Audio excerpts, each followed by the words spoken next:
Ni siquiera creen que va a haber un rapto. Han atacado esta doctrina como han atacado otras también, ¿verdad? Hay de todo. En la viña del Señor hay de todo.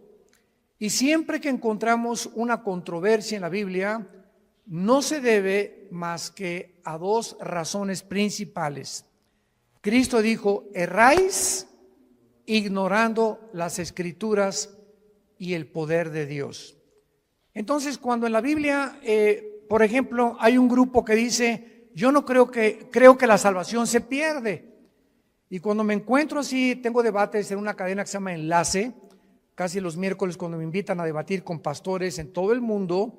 Están desde Costa Rica, están de Colombia, y yo estoy solo en Dallas, porque ahí está la base de Enlace Internacional. Y pues me dicen, ¿verdad? ¿Qué piensa usted de por qué se pierde la salvación? Y les contesto: ¿ustedes ya han estudiado la otra cara de la moneda? ¿Cuál es? Que en la salvación no se pierde, porque los que creen que se pierde la salvación tienen solamente 5 pasajes en todo el Nuevo Testamento que parece, leyéndolos, parece que se pierde la salvación, contra más de 175 pasajes que nos enseñan que es imposible perder la salvación. Entonces, cuando tienes en la Biblia una balanza y tienes dos perspectivas o dos doctrinas, es importante buscar cuál tiene más peso teológico y entender por qué las personas que creen eso lo creen, para que tú les puedas mostrar con los versículos que ellos usan para demostrar que esto es así, contradecirles a través del contexto dentro del cual el texto está escrito, porque sacar un texto de contexto es hacer un pretexto. Entonces, las sectas se caracterizan por eso. Tú platicas con un testigo de Jehová y un testigo de Jehová te va a decir que Cristo no es Dios, que el infierno no existe, y le preguntas: ¿por qué niegas que Cristo no es Dios? Y te contestan: es que Él dijo que nadie sabe estas cosas más que el Padre. Entonces, ¿cómo puede Cristo ser Dios si dijo que Él no sabía ni siquiera el día ni la hora? Sin entender que cuando Cristo bajó al mundo, Filipenses capítulo 2, Él se hizo igual que nosotros, se puso debajo del Padre temporalmente, para que Él no hiciera nada más que lo que el Padre le dijera, y dejarnos el ejemplo de la sumisión a la autoridad. Pero Jesucristo era 100% Dios y era 100% humano. Tú platicas con un mormón y el mormón te va a decir que ¿por qué no podemos tener 4 mujeres, 5 mujeres? Si David tuvo casi 7, 8, Salomón tuvo casi 1000. ¿Y por qué yo no? Dice don Pancho Pistolas. Y tú puedes contestarle claramente, ¿verdad? La dispensación o la administración bajo la cual vivieron. ¿Por qué Cristo, Dios? Porque Dios tiene 2 clases para poder juzgar. Una, la voluntad de Dios, apúntalo, es permisiva y directiva. Entonces, el hecho que Dios permita algo no significa que sea la voluntad de Dios.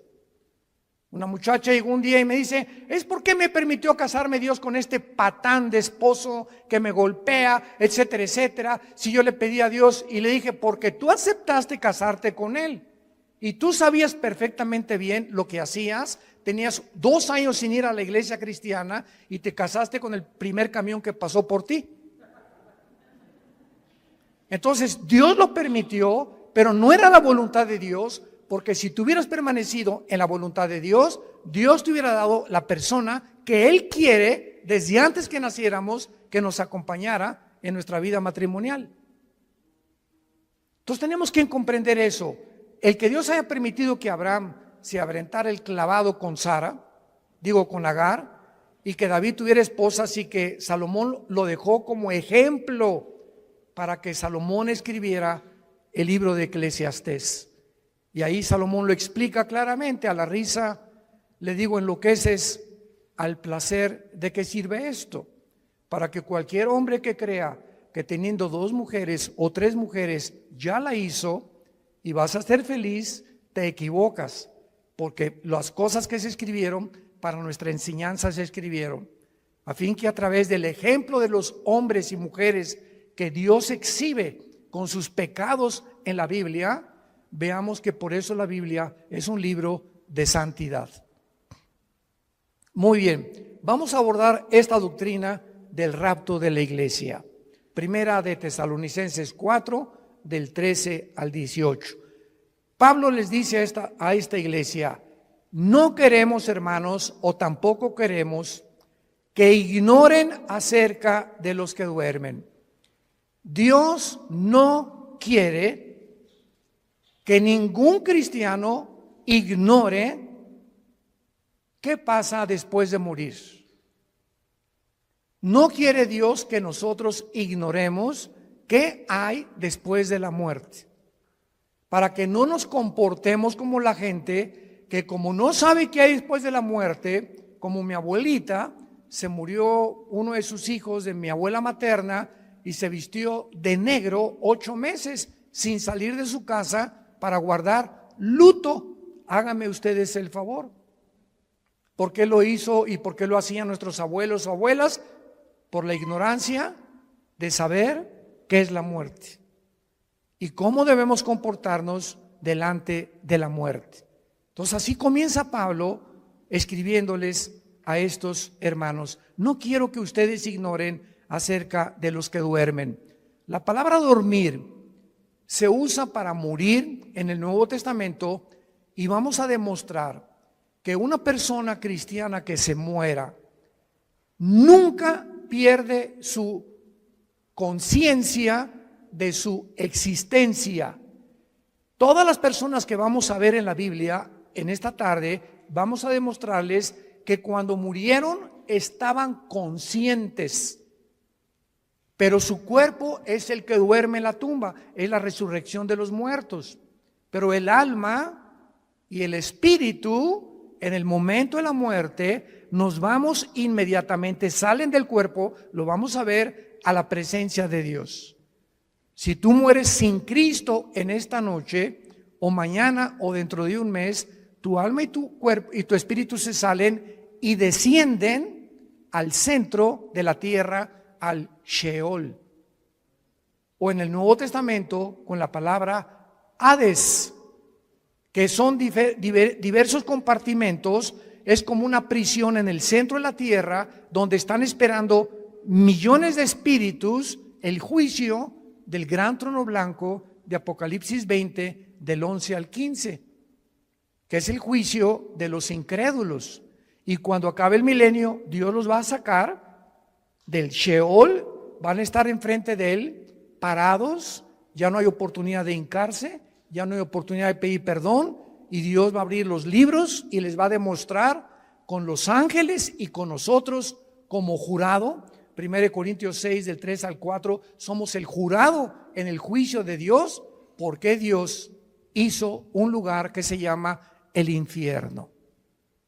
Y si no hubiera un infierno, el Dios de la Biblia sería un monstruo, porque si no hay un castigo para las gentes que no fueron castigadas en la vida, pues entonces se salieron con la suya, porque nadie los castigó. Se empanzonaron y crecieron y se rieron y se emborracharon y violaron niños y fueron pederastas y violaron mujeres y tuvieron 3 o 4 y abandonaron sus matrimonios y dieron mal ejemplo a sus hijos y robaron y se aprovecharon de su puesto con políticos, etcétera, etcétera, y de repente se mueren en un accidente o les da un ataque de corazón. ¿Y qué?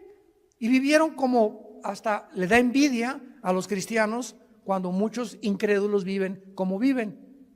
Pero la Biblia dice que hay un juicio, y de este juicio no se escapan nadie, porque Dios no puede ser burlado. No quiero que ignoren acerca de los que duermen, porque para que no nos entristezcamos como los otros, o sea, como los que no son cristianos, que no tienen esperanza. Entonces, cuando se muere un cristiano, hay lágrimas, y nunca te aguantes. Ahora está demostrado psicológica y neurológicamente que cuando una persona reprime sus emociones, algo sucede que comienzas a descomponerte emocional y mentalmente. Y puedes llegar a depresiones gravísimas. Entonces, Dios nos dio la capacidad de llorar. Y si alguien se murió, no te aguantes, llora. Y desahógate todo lo que puedas. No te aguantes cuando tienes ganas de llorar, llora. Pero al mismo tiempo que lloramos, hay una compensación de saber que mi primo, mi hermano, mi papá está en un lugar muchísimo mejor que si se hubiera quedado en Querétaro. Está feliz con el pandero si fue cristiano, etcétera, etcétera. Y hay una tristeza porque es un ser que ya no nos vamos a volver a ver. Como dijo el hermano Luis Palau, hace unos meses que acaba de morir de cáncer, grabó un video que me llegó, me atravesó el corazón. Y Luis Palau dijo antes de morir, semanas antes de cáncer, yo quisiera que toda mi familia se fueran en el mismo avión conmigo. Así lo dijo, en el mismo avión. Pero yo me voy adelantando y me van a alcanzar después en otro avión ellos. Pero estoy contento porque voy y sé a dónde voy. Porque sé que me está esperando Jesucristo. Y el momento que cierre mis ojos y que mi alma salga, me olvido de todo y descanso verdaderamente por toda la eternidad. Entonces, este pensamiento lo trajo Jesucristo, porque tenemos esperanza. Entonces, Dios no quiere que vivas como los que no tienen esperanza, que le lloran a sus muertos 6 meses, 1 año, 2 años de luto. Esto es absurdo y ridículo para un cristiano. Versículo 14, porque si creemos, vean el sí condicional. Si realmente tú crees que Jesús murió y resucitó, así también, vean con mucha atención esto, así también traerá Dios con Jesús a quienes. Cuando Jesús venga en el arrebatamiento, si tú mueres hoy en la noche o yo muero hoy en la noche como cristianos y no ha venido el arrebatamiento, que vamos a hablar más adelante, nos vamos al cielo y cuando venga Jesús, que no va a poner sus pies en la tierra en el rapto, va a ser en el cielo y vamos a venir con Él los que hemos muerto en Cristo, de Pentecostés a nuestros días. Porque los santos del Antiguo Testamento resucitan después de la tribulación. Entonces hay varias resurrecciones, como dice 1 Corintios 15, 22 al 28, que lo vamos a ver más tarde. Entonces, cuando venga Cristo, traerá con Jesús a los que durmieron con Él. Esto implica que los muertos ya están con Jesús, no están en el cementerio. Ya están con Jesús los muertos, no están en el cementerio. Como el cuento de el Día de Muertos en México, ¿no? Que estaba la India María en el cementerio con una olla de mole. Y llegó la señora Pompidou con un ramo de flores. Y entró la señora Pompidou al cementerio con su ramo de flores así. India bruta, le dice, ¿cuándo crees que tu muertito se va a comer el mole? Y le contestó la India María, cuando venga el suyo por las flores. O sea, tanto los ignorantes como los de la clase alta cometen el mismo error que se llama paganismo. Cuando nosotros enterramos a alguien, un cristiano no regresa nunca al cementerio, porque no hay nada más que huesos y lagartijas. Y pararte enfrente de una tumba o de un monumento de una tumba, ¿verdad? Es por ignorancia, porque de alguna manera queremos seguir teniendo contacto con eso y, ay, mi chole, ¿verdad? Y perdóname que te haya hecho lo que te haya hecho, ¿verdad? Y perdóname, mi chole. Y comenzamos a hablar con el muertito, con la muertita, y él no está ahí. Ni se va a comer el mole, ni va a salir por las flores. Entonces, todas esas costumbres han sido arrastradas por ignorar qué hay después de la muerte. Y Jesús vino a abrirnos los ojos y el entendimiento para que vivamos con una vida de la verdad y del conocimiento. Versículo 15, por lo cual, entramos en materia, os decimos esto en palabra del Señor. O sea, Jesús le reveló a Pablo lo que vamos a leer. Que nosotros que vivimos, que habremos quedado hasta la venida del Señor, no precederemos a los que durmieron, porque el Señor mismo, con voz de mando, con voz de arcángel y con trompeta de Dios, descenderá del cielo, y los muertos en Cristo resucitarán primero. Luego nosotros los que vivimos, los que hayamos quedado, seremos, apunta la palabra en tu Biblia, arpazo, tal como suena con Z, arpazo, como el arpazo de un tigre o el de un león que hace esto para arrebatar la carne.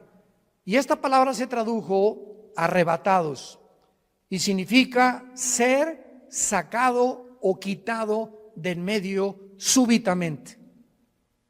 Por eso se llama rapto, viene del latín raptarus. Entonces, usar arrebatamiento o el rapto de la iglesia son palabras sinónimas, pero se tradujo arrebatados. Y es la palabra arpazo, que se traduce ser quitado. Es cuando alguien rapta a alguien, viene y lo quitan y lo suben a un coche, ¿verdad? Súbitamente de repente y te inmovilizan y te desaparecen.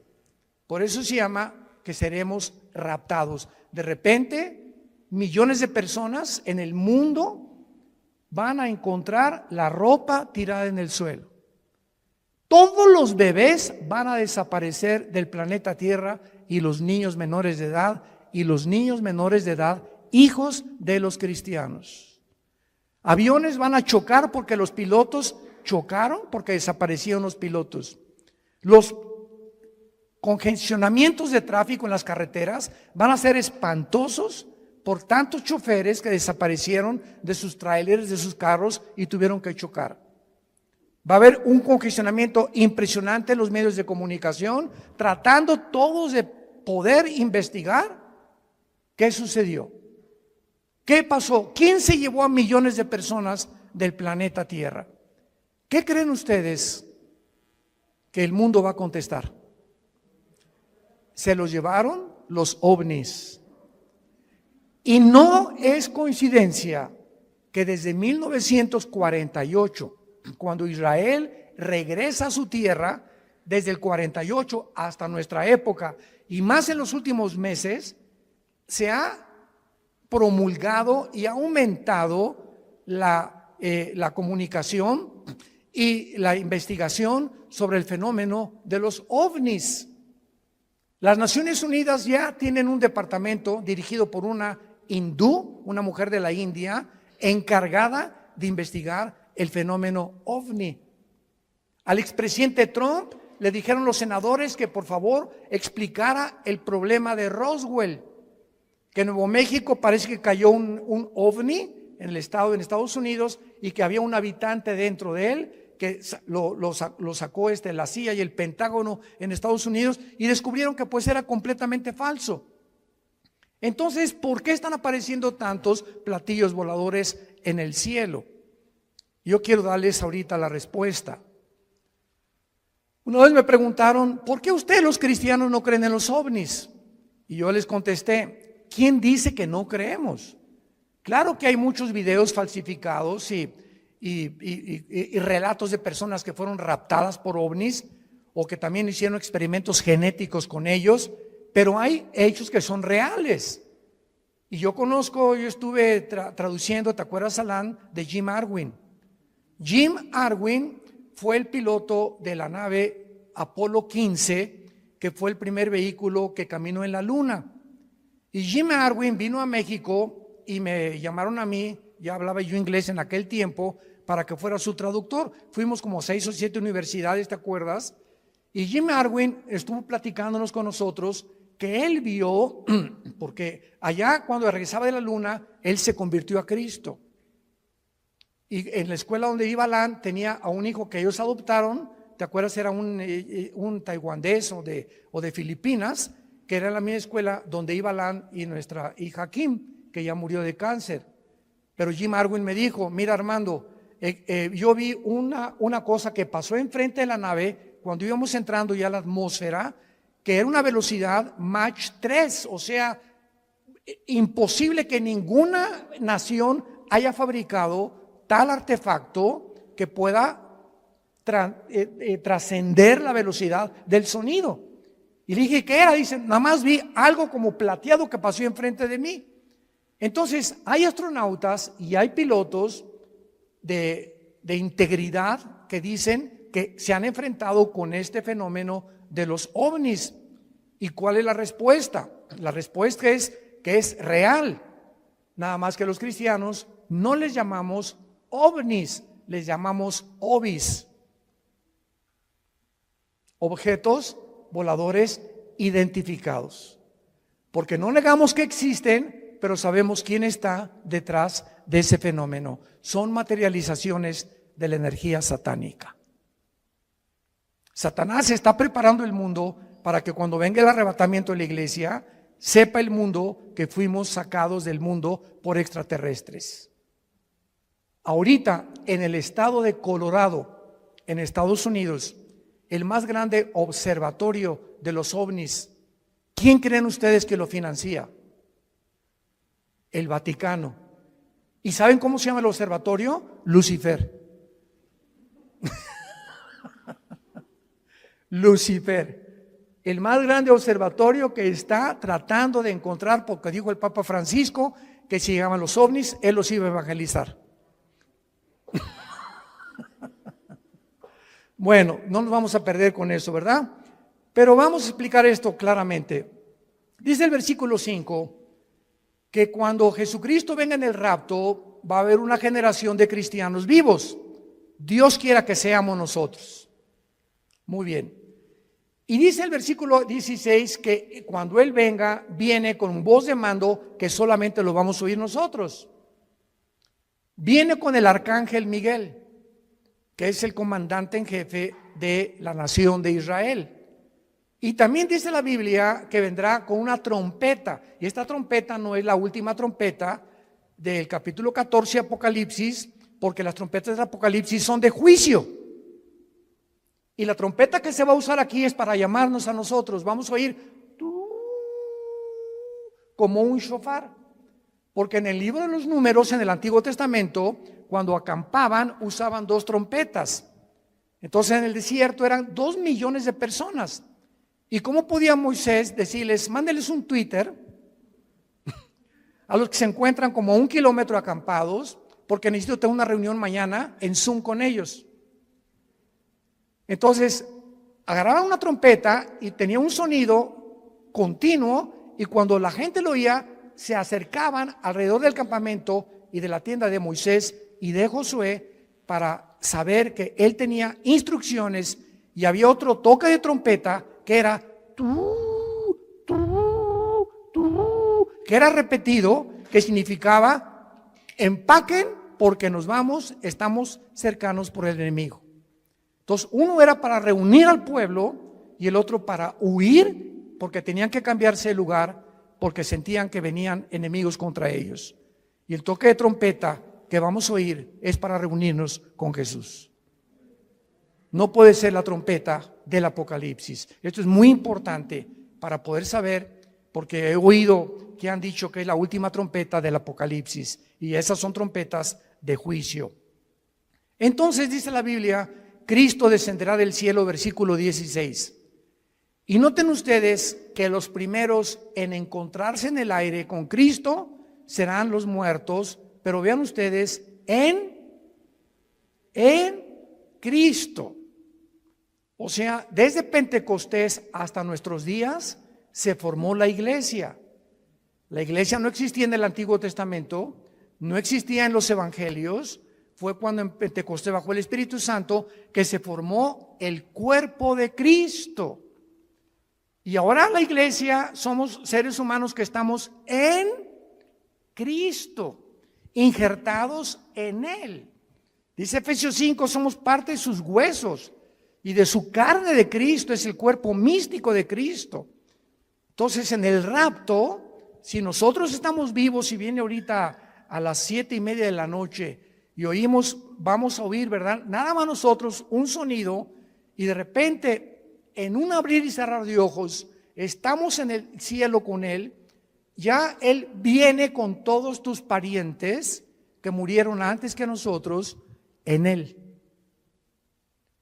Los santos del Antiguo Testamento resucitan después de la tribulación.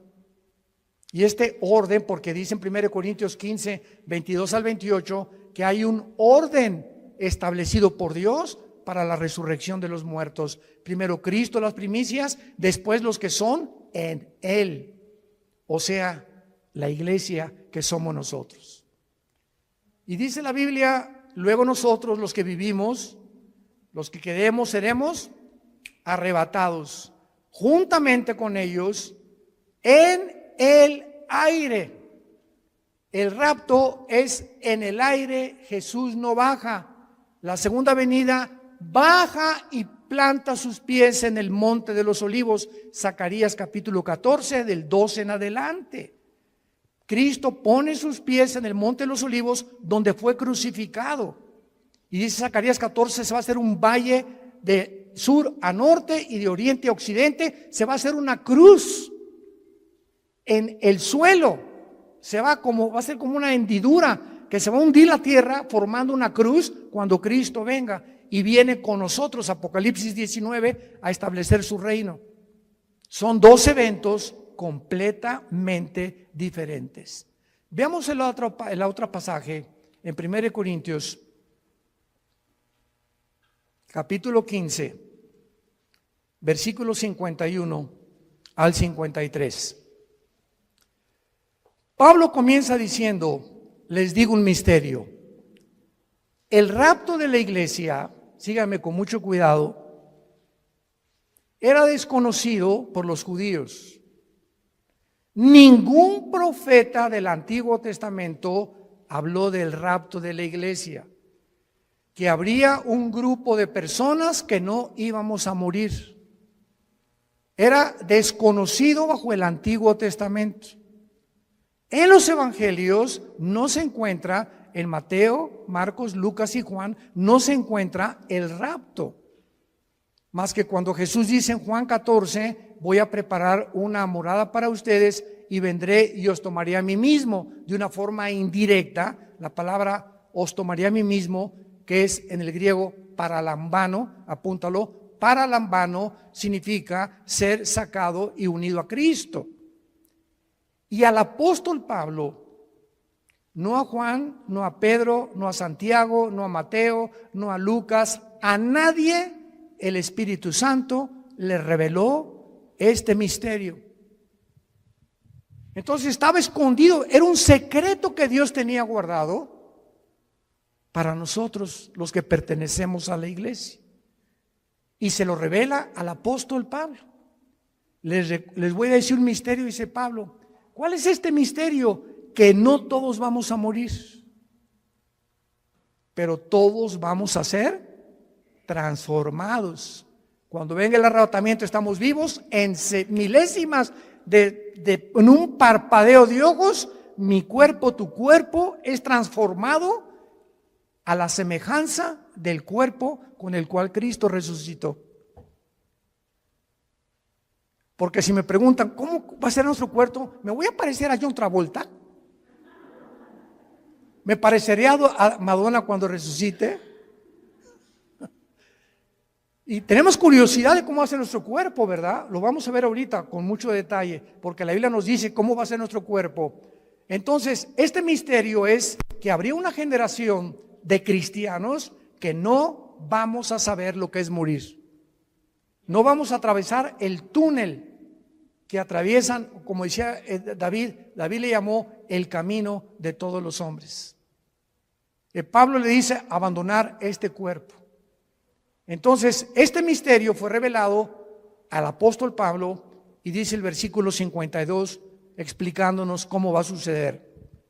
En un momento, en un abrir y cerrar de ojos. A la final trompeta, porque se tocará la trompeta y los muertos serán resucitados incorruptible y nosotros transformados. Porque es necesario que esto corruptible se vista de incorrupción y esto mortal se vista de inmortalidad. Muy bien, ahora vamos a demostrar a continuación claramente en la Biblia que lo que enseñan los testigos de Jehová y los mormones es una grande equivocación, que los muertos están dormidos y que no hay conciencia después de la muerte hasta la resurrección. Vayamos primero a Génesis capítulo 35 en el Antiguo Testamento. Esto es maravilloso. La Biblia es preciosa. No hay nada perverso en ella. Todas ellas, las palabras de Dios, son rectas al que entiende y razonables a los que han alcanzado la sabiduría. Dice Proverbios 8 del 4 al 8. Vean ustedes Génesis 35 versículo 18. Pon una lupa o un microscopio para lo que vamos a leer. Aconteció que al salírsele, apúntalo, Nepesh. Nepesh con SH al final. Es la palabra hebrea para alma. Al salírsele el Nepesh o el alma murió. Desgraciadamente hay una traducción de la Biblia que se llama la Nueva Versión Internacional. Yo no se la recomiendo a nadie. Y si tú lees este versículo en esta versión de la Biblia, dice, aconteció que suspiró. ¿Y qué es un suspiro? O sea, no explica nada, ¿no? Porque no nos revela la parte que forma el cuerpo humano, que es el alma. Vamos a ver cuál es la otra parte del cuerpo humano. Y cuando dice la Biblia Nepesh, si lo quieres apuntar, el alma es el centro de la mente, las emociones, la voluntad y los sentimientos. Eso es el alma. Y que en otras partes del Antiguo Testamento se traduce como el corazón. Del corazón salen las malas palabras, del corazón sale esto, del corazón aquello, perverso y engañoso el corazón, Jeremías 17:9, y cuando dice perverso y engañoso el corazón, perverso y engañosos son nuestros sentimientos. Perversos y engañosos son nuestras emociones. Perverso y engañoso es nuestra voluntad y nuestro intelecto. Nacimos torcidos. Qué peligroso es que confiemos en nuestros sentimientos y en nuestras emociones cuando no están bajo el control del Espíritu Santo. Ay, hermano, me voy a casar. Sí, qué bueno que te vas a casar, Conchita. Es que está re guapo, se parece a Rambo. ¿Y te vas a casar por el físico? Voy a casar porque que te linda y está muy bonita. ¿Y te vas a casar por el físico o realmente ya tienes un tiempo conociendo el corazón de esa persona, su carácter, cómo reacciona a diferentes cosas, caminar con Cristo? Porque el matrimonio es para dos discípulos. El matrimonio es para dos discípulos de Jesús. Porque si te casas y eres cristiano con una que no es cristiana o con uno que no es cristiano, ¿qué va a pasar? Es como atar en el arado, en el campo, a un buey con un burro. Entonces el buey jala para acá y el burro jala para allá. Para arar el arado se necesitan dos bueyes. No estoy diciendo que seas buey. Y son palabras bíblicas, ¿eh? Entonces, por eso están unidos para arar con un yugo los dos, y el yugo del matrimonio es Cristo. Entonces, si los dos no están y Cristo no está en medio, cordón de tres dobleces es difícil de romperse, dice Eclesiastés capítulo 4. Por eso es tan importante entender que el matrimonio es para discípulos. Aconteció que al salírsele el alma, murió. Al morir, ¿qué se sale de nosotros? se sale el alma. Ahora el versículo 29 del mismo capítulo, y exhaló Isaac el Roach. Así como suena, se pronuncia la CH en hebreo como J, Ruach. Se le salió y se traduce espíritu. Y el espíritu es la parte inmaterial a través de la cual conocemos, adoramos y servimos a Dios. Adoramos en espíritu, servimos en espíritu y seguimos en espíritu al Creador. Y hasta que el espíritu entra a nuestra vida y renace y resucita el espíritu muerto con el cual nacemos, no podemos servir a Dios. Y hay cristianos que sirven a Dios sin el espíritu. ¿Sabían eso? Sirven a Dios en la carne. Predican, enseñan, hacen, pero la motivación por lo cual hacen todo lo que hacen no es para Él. Es o para ser vistos, o para ser recompensados, o por muchas otras intenciones. Y lo encuentran en Apocalipsis 2, del 1 al 4, con la iglesia de Éfeso. ¿Se acuerdan de esta iglesia? Que le dice Cristo: yo conozco tus obras, has tenido paciencia, has probado los que son apóstoles y son mentirosos, has tenido esto y el otro, y en ese momento, Señor, gracias. Hasta que me reconoces, Señor. Con cualquiera de estas cosas que Cristo está alabando, se sentiría uno orgulloso, ¿verdad? Pero dice Cristo, pero, hay un pero, ¿cuál es, Señor, el pero? Que tengo contra ti que has perdido tu primer amor.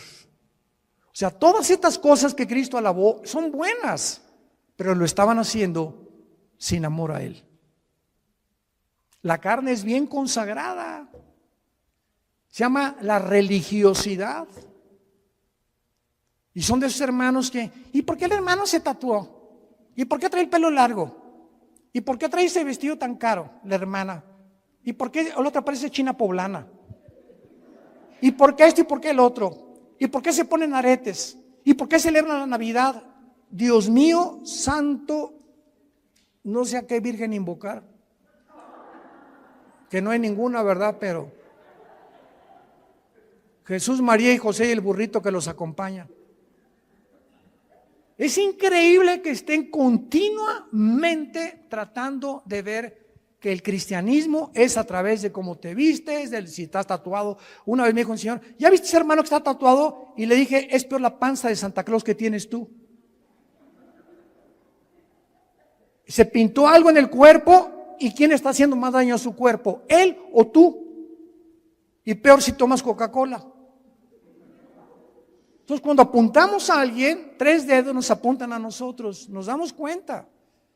Tengamos cuidado a quién juzgamos y a quién le señalamos el dedo, porque estamos buscando siempre que creemos que somos mejores que otros por la forma como nos comportamos, y a Dios se le adora en espíritu y en verdad. Es que en la Navidad es paganismo y ¿sabe? Cállese. Mi esposa le pone el árbol de Navidad más lindo que hay con esferas y estamos en Navidad. Jingle bells, noche de paz, contentos, alegres. Pero hoy, hermanos, no pusieron árbol, no pusieron nada y con sujeta.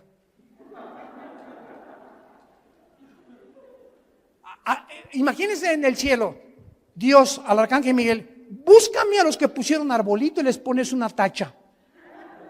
¿Se imaginan ustedes que así Dios calificara la vida espiritual de nosotros? Los que pusieron y los que no pusieron, los que toman vino y los que no toman vino, los que están tatuados y los que no están tatuados. Dios ve el corazón. El gozo y la paz en el espíritu que tengamos y la comunión con Él. Eso es lo que Dios busca en nosotros. Ahora veamos en Filipenses capítulo 3, ya que hemos visto que al morir se sale el espíritu y el alma, no estamos dormidos. ¿Cómo será nuestro cuerpo cuando nosotros resucitemos? Dice Filipenses capítulo 3 con muchísima claridad. y tal vez muchos lo han leído antes, pero noten ustedes con los detalles que Dios nos da. Filipenses 3, 20 y 21. Mas nuestra ciudadanía está en los cielos, de donde también esperamos. Esta es nuestra esperanza.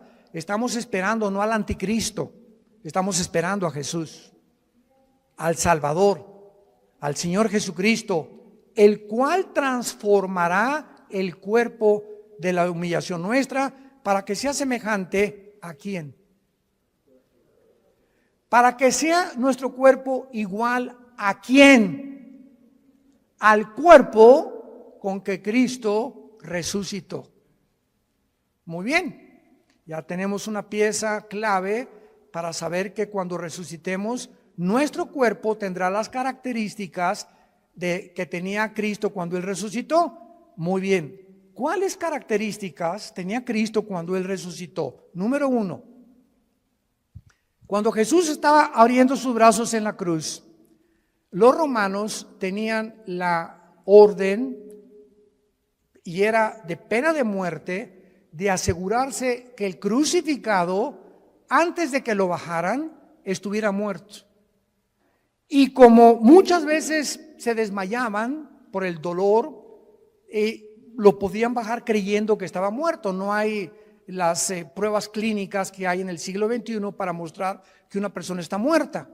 Entonces lo que hacían los romanos era romperles los meniscos con un mazo grandísimo en las rodillas, los meniscos de las rodillas. Entonces el crucificado tendría que caer y asfixiarse, y si no estaba muerto, moría por asfixia. Y entonces así se aseguraban de que la persona estaba muerta. Pero estaba escrito en Deuteronomio que a Jesús no lo romperían los huesos. Y cuando se acercó un soldado a Cristo para romperle los huesos, un centurión romano le haber dicho al soldado: detente, yo voy a hacerlo de otra manera. Agarró una lanza y lo atravesó de la izquierda a la derecha, todo el diafragma y el corazón de lado a lado, para asegurarse que estaba muerto. Y el apóstol Juan en el Evangelio escribe esto: vi salir, porque él estaba en la cruz con María su madre y con María Magdalena, son los únicos que estaban en la cruz, y otra mujer. Vi salir una gota de agua mezclada con sangre. Esto lo escribió Juan hace 2000 años. Y la cardiología moderna, un cardiólogo te da testimonio y te da evidencia que cuando se mezcla el agua con la sangre, implica la rotura del pericardio. ¿Qué es el pericardio? Es una capa que envuelve el corazón, y cuando se rompe produce un derramamiento de agua mezclada con sangre, lo que implica que cuando Jesús fue atravesado con la lanza, ya estaba muerto. Y ahora quiero hacerles una pregunta a todos ustedes, que me encanta hacérselas, sobre todo a los teólogos, aquí a los calvinistas y a los arminianos, y yo que aquí, que se me diga, a ver. ¿De qué murió Cristo?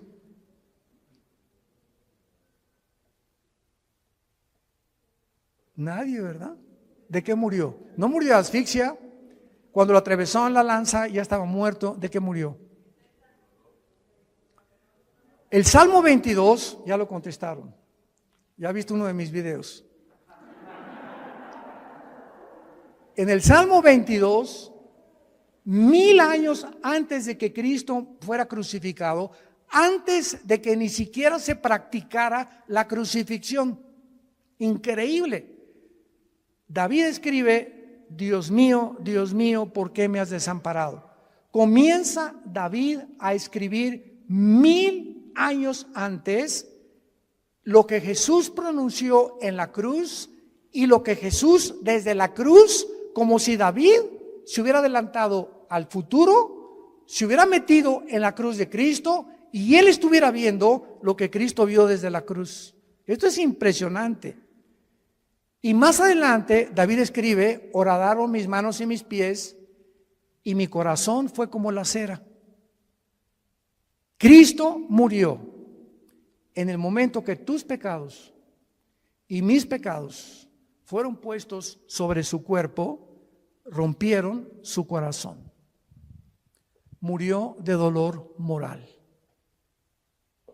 No soportó llevar en la cruz nuestros pecados, y fueron nuestros pecados los que produjeron su muerte.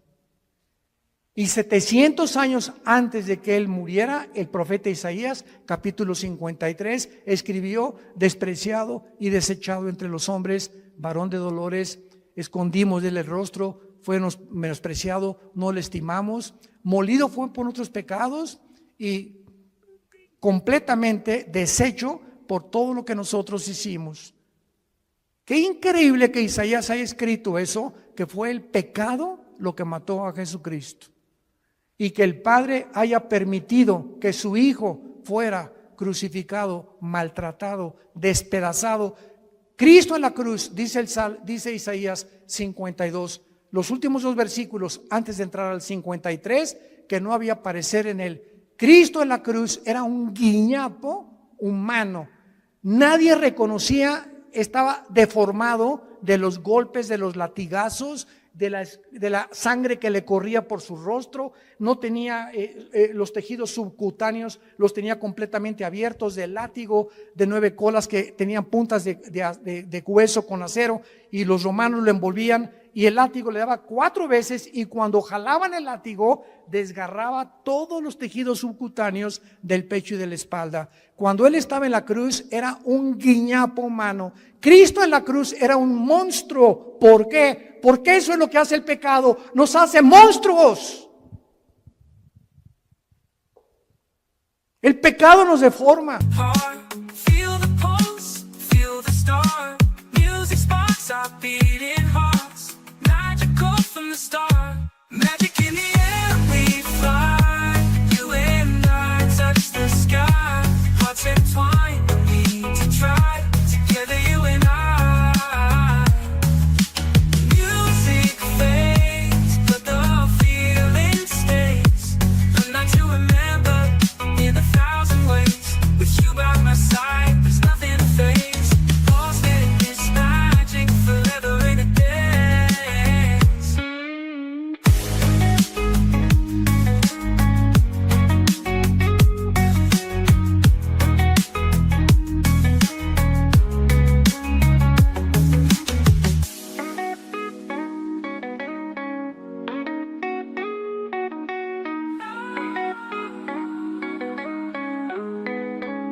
El pecado hace y tuerce lo que es la imagen de Dios en nosotros. Y el cristiano tiene que proyectar la santidad. El cristiano tiene que proyectar el gozo, la paz del Señor. Y tú lo puedes ver en amigos tuyos o en personas que no son cristianas. Ve la mirada que tienen. Será. La lámpara de nuestro cuerpo son los ojos, pero Cristo muere de esa manera para que Dios nos recordara el tiempo en que nosotros tenemos que estar conscientes de lo que el pecado nos hace en nuestra vida. Y vayamos en penúltimo lugar, Apocalipsis capítulo 6.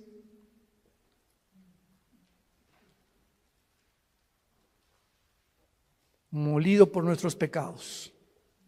Qué tremendo. En Apocalipsis 6 vemos otra evidencia de que cuando morimos no estamos dormidos.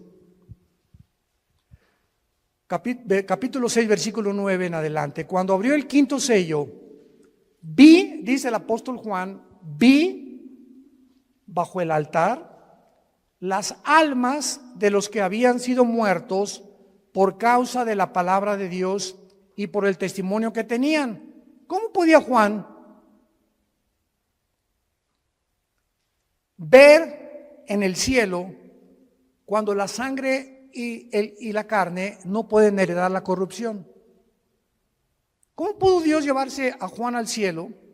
¿Cómo pudo en 2 Corintios 12 llevarse Dios a Pablo al cielo cuando nuestro cuerpo nos impide estar en otra dimensión donde todo es santidad y perfección? Lo corrompible no puede dar la incorrupción, ya lo vimos. Bueno, la respuesta es que Juan estaba durante el tiempo de la tribulación en el Espíritu en el cielo.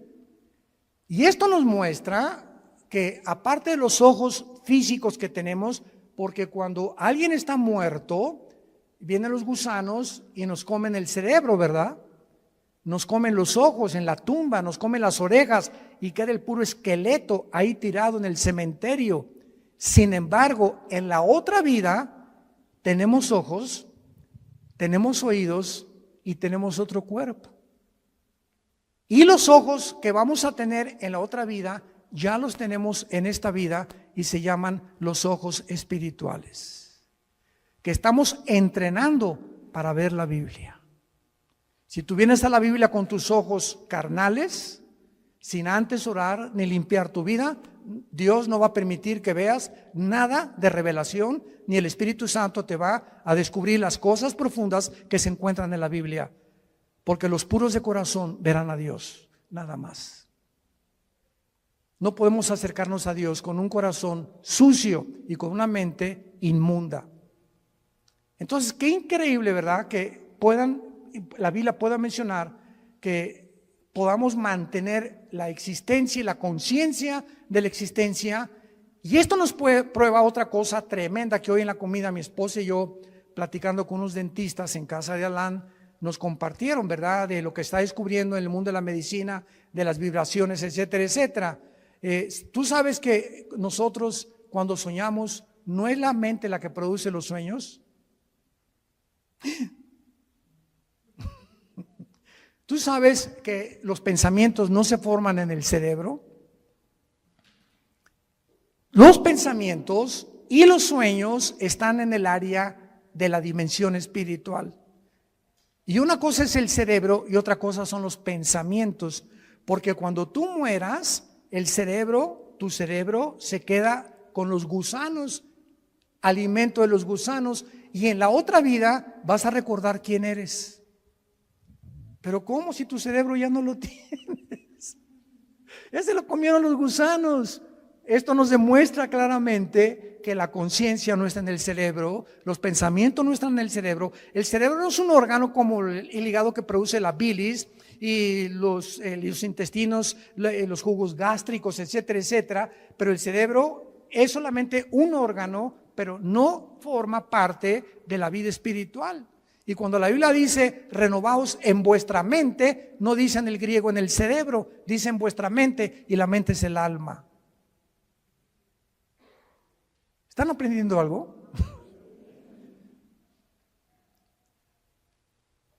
Juan está en el cielo y ve las almas de los muertos. No estaban dormidos. Y Juan, versículo 10, los oye que los muertos tenían cuerdas vocales en la otra vida. Las que tenemos aquí, los gusanos se las comieron.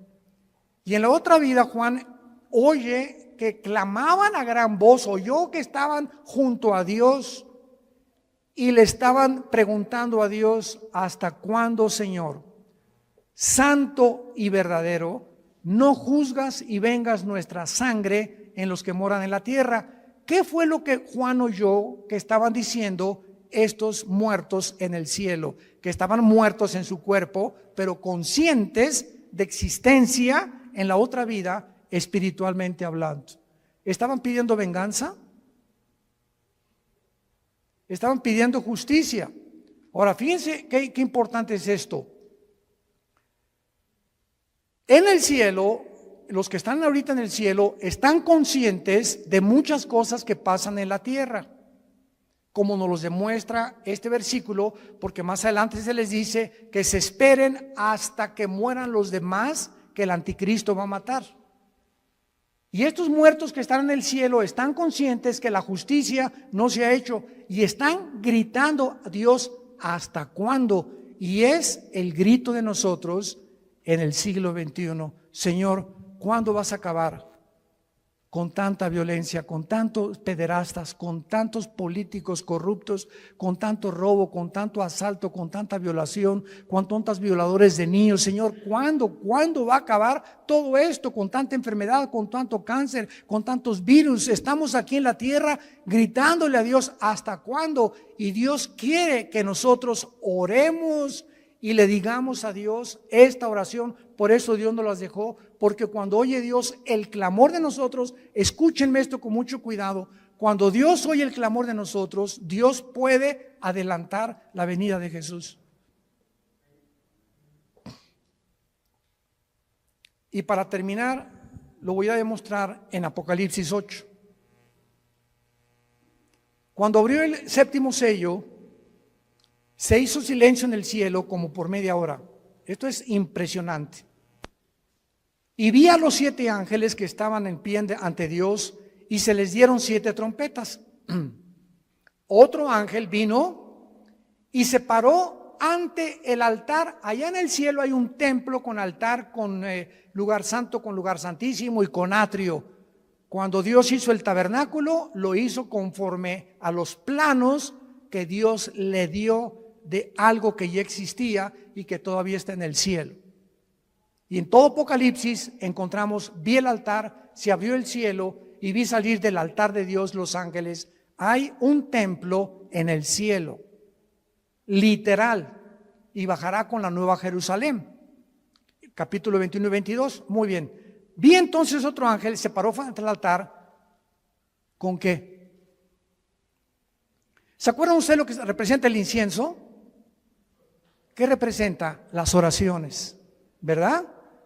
Vi al ángel con un incensario de oro y se le dio mucho incienso, o sea, le dieron muchas oraciones más, porque cada vez que oramos sube al cielo. Cuando tú te hincas o sentado o nos reunimos 4 o 5 a orar o 10, no nos imaginamos el poder que se une espiritualmente y sube al cielo con mucho más fuerza cuando 2 o 3 se ponen de acuerdo en lo que están pidiendo. ¿Se acuerdan de Jesús? Cuando 2 o 3 se pongan de acuerdo en lo mismo, les será concedido, porque es mucho más fuerte cuando me pongo en oración con mi esposa o a la hora de la comida, oramos por esto, por aquello, y estamos 2 o 3 de acuerdo, y esto sube como un cohete hasta el altar de Dios.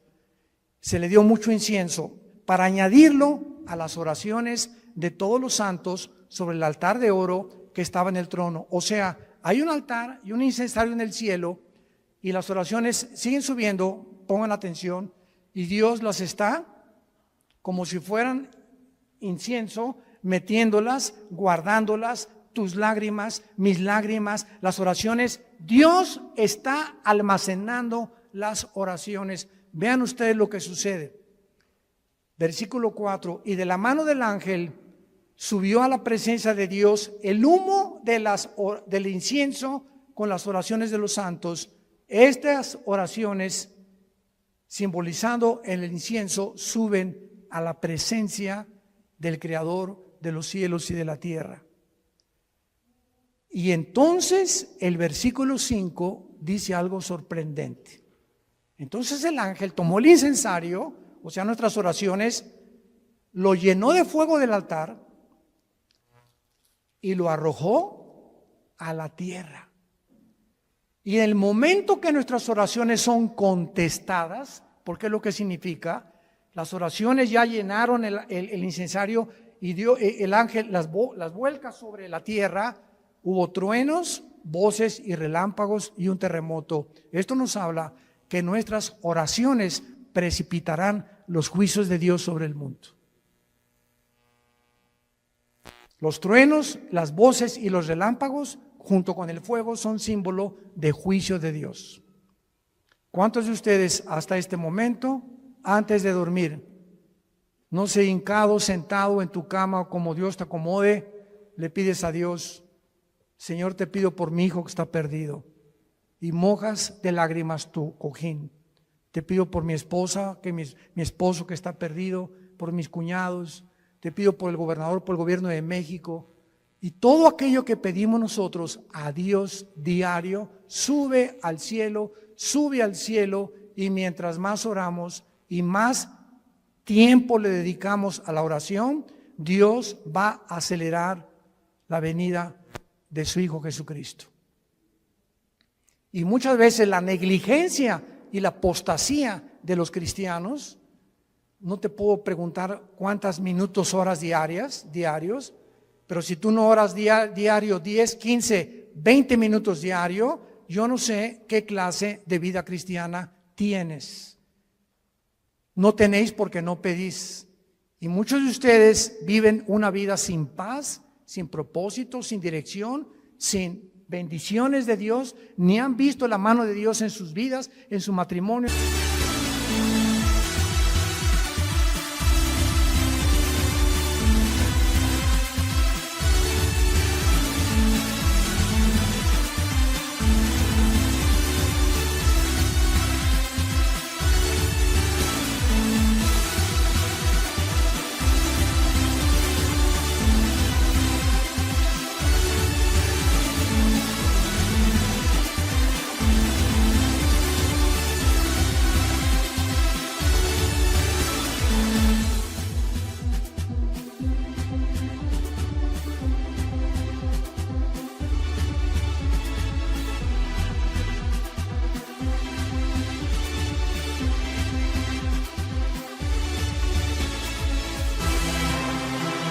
Come to mend. In the silence we transcend. Every story etched in stars leads us back to where we are. Whispers, shadows, truths unknown. In this night we're not alone. Every heartbeat, every sigh tells a tale beneath the sky. Stars and shadows blend as one. Moonlight guides the light is done. Hearts entwined and shadows cast in this moment ever lost. Oh, darkness falls and morning breaks. The connection that the starlight makes will guide us on wherever we roam. Forever carried, never alone.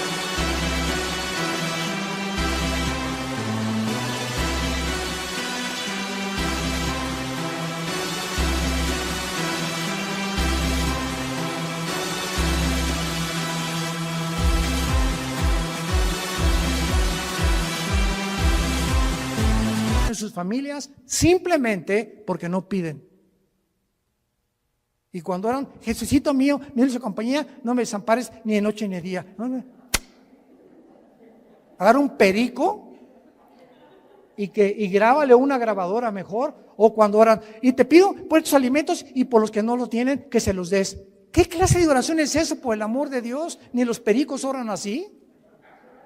Te pido que les des alimento a los que no se leen. Oye, pobre Dios, sin falta de misericordia, dales alimento a los que no lo tienen. ¿Y tú crees que te va a contestar Dios? A ver, Miguel, búscate a todos los pobres de África y mándales un sándwich. Oramos tantas vaciedades.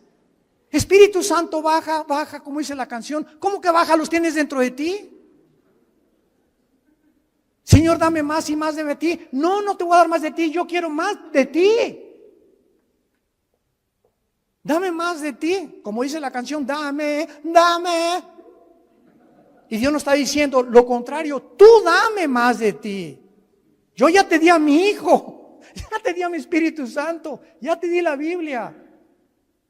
O también nos juntamos a orar y comienzan a orar, Padre, y veo una hermana, sí, Padre, en el nombre de Jesús, y la otra hermana, amén, gloria a Dios, a su Altísimo, y de repente ya no saben de qué están orando, porque todos van comenzando y todo es un relajo, es el Cirque du Soleil de la oración. Cuando nos juntemos a orar, cállate la boca y uno dirige la oración para que nos pongamos de acuerdo en lo que está orando, y no todos, sí, Señor, amén, Señor, ¿a qué le estás diciendo amén, cabeza de bolillo? Tenemos que aprender a orar. Yo he ido a iglesias donde ya, O sea, qué increíble que no sepamos como cristianos que hay un orden en todas las cosas. Dios es un Dios de orden. Y cuando nos ponemos de acuerdo en cosas, Padre, te pedimos por el gobierno, te pido por aquello, etcétera, etcétera, la oración cambia las cosas.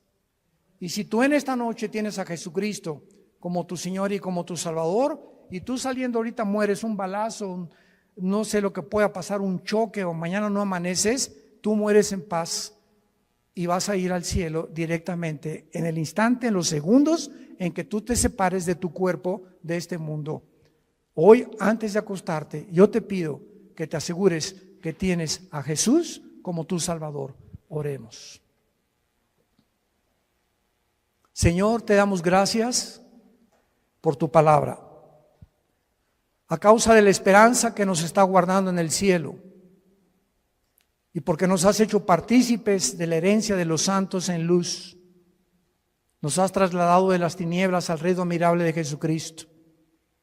Bendito sea el Dios y Padre de Jesucristo nuestro Señor, que nos hizo renacer para una esperanza viva por medio de la resurrección de Jesucristo, que fue crucificado, enterrado y resucitado a los 3 días, para una herencia incorruptible, inmarcesible, reservada para nosotros en los cielos, que somos guardados mientras tanto aquí en la tierra por tu poder, Señor, mediante la fe, habiendo huido de las concupiscencias, de las pasiones desordenadas,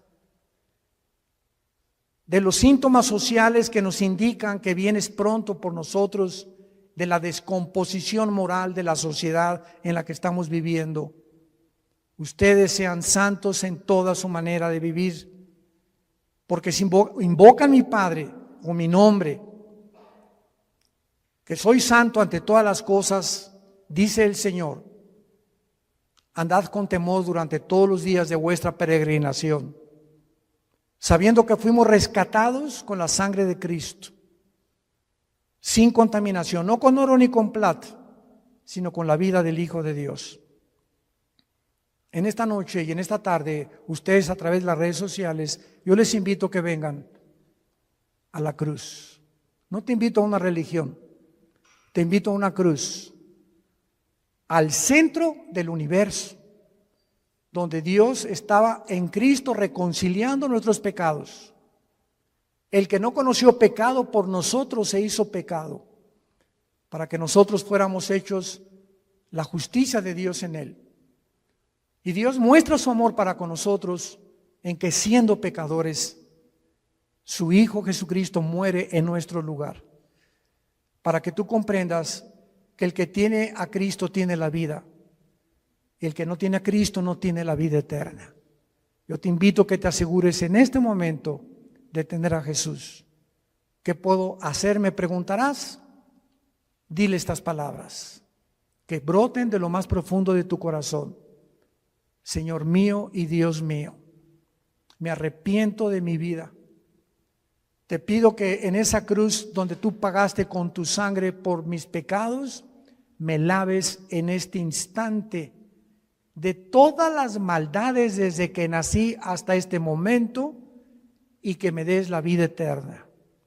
Te recibo, Jesús, porque creo que a los 3 días resucitaste de los muertos y que solamente tú puedes cambiar mi vida y darme la seguridad que cuando cierre mis ojos en el día de mi muerte, los volveré a abrir en segundos y veré tu rostro. Te abrazaré y sabré que no fue en vano haber creído y haberte servido y haberte adorado en la corta vida que me diste. En el nombre de Jesús. Amén. Gracias a Dios.